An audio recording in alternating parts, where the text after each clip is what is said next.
And ఇప్పుడు ఒక పెద్ద చర్చ నడుస్తా ఉంది. ఎందుకంటే అమరావతి ఆడవాళ్ళని అవమానించారని. ఎందుకంటే సాక్షి టీవీలో ఒక డిబేట్ జరుగుతా ఉంది. అక్కడ ఒక వ్యక్తి అయితే అమరావతిలో ఉన్న ఆడవాళ్ళనైతే వేశ్యల కింద పోల్చారాయన. ఇది చాలా దారుణం. కొంచెం మాటలు అదుపులో పెట్టుకుంటే బావుంటుంది. దీనిపైన చంద్రబాబు నాయుడు గారైతే స్పందించారు. జగన్మోహన్ రెడ్డి ఇప్పటి వరకు కూడా దీనిపైన క్షమాపణలు చెప్పకపోవడము, లేకుంటే స్పందించకపోవడం, దీన్ని ఖండించకపోవడం చాలా దురదృష్టకరం అయితే చెప్పుకొచ్చారు.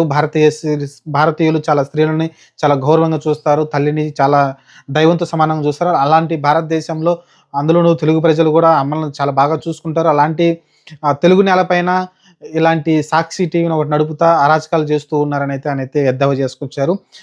ఏదైతే చెప్పాను కదా డిబేట్‌లో అమరావతి ఆడవాళ్ళనైతే వేశ్యల కింద పోల్చడం చూసాం. ఎందుకంటే అది సరే అది ఒక పక్కన పెట్టేస్తే సరే డిబేట్ అయితే ఇదే నడుస్తా ఉంది. దీన్ని లోకేష్ గారు కూడా ఖండించారు. లోకేష్ గారైతే తీవ్రంగా ఖండించారు. జగన్‌కి వచ్చిన రోగానికి మందు లేదు. ఆయన ఇలా పైశాచికంగా ప్రవర్తిస్తున్నాడని అయితే ఇంకా కొంచెం గట్టిగా ఘాటుగానే స్పందించారు. ఒక రాక్షసులాగా ప్రవర్తిస్తున్నాడైతే చెప్పుకొచ్చారు లోకేష్ అయితే. ఆడవాళ్ళకి ఇంత అవమానం జరిగిన తర్వాత కూడా అతను ఖండించకపోవడం చాలా దురదృష్టకరం అయితే చెప్పుకొచ్చారు లోకేష్ గారైతే. చూద్దాం మరి ఇది ఏందంటే ఇప్పుడు చాలా మితిమీరిపోతుందండి. డిబేట్‌లలో గూడా మరీ మితిమీరిపోతుంది. ఓకే. నేను దీన్ని గూడా ఒప్పుకుంటున్నాను. ఎందుకంటే ఈరోజు అమరావతి ఆడవాళ్ళని అలా అనడం చాలా పెద్ద తప్పు. ఖచ్చితంగా అతని పైన కఠిన చర్యలు తీసుకోవాల్సి ఉంటుంది. తగిన శిక్షలు గూడా ఉంటే వేయాల్సుంటుంది. నేనైతే సమర్థిస్తున్నాను లోకేష్‌ని అలానే చంద్రబాబు నాయుడుని చెప్పిన మాటల్ని. అలానే సాక్షి టీవీలో ఒకసారి నేను ఒక చిన్న క్లిప్ అయితే చూశాను. ఏమొచ్చిందంటే ఇంతకుముందు లక్ష్మీ పార్వతి డిబేట్‌లో పాల్గొన్నారంటే ఆమె ఇండివిడ్యువల్‌గా ఒక ఒక ప్రోగ్రామ్ అయితే చేస్తా ఉన్నారు. చేస్తున్నప్పుడు సడెన్‌గా ఒక కాలర్ అయితే ఫోన్ చేసాడు. మామూలుగా కాల్స్ మాట్లాడుతా ఉంటారు కదా! ఒక కాలర్ అయితే ఫోన్ చేసాడు వేరే డిబేట్ గురించి.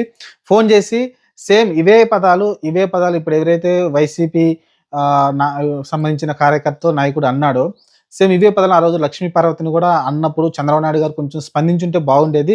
దీనిపైన అప్పుడు ఖచ్చితంగా అన్ని పేపర్‌లో కూడా కొన్ని పేపర్‌లో వచ్చినియి. ఆహ్, టీడీపీ సోషల్ మీడియాలో కూడా అది ట్రోల్ చేశారు దాని గురించి.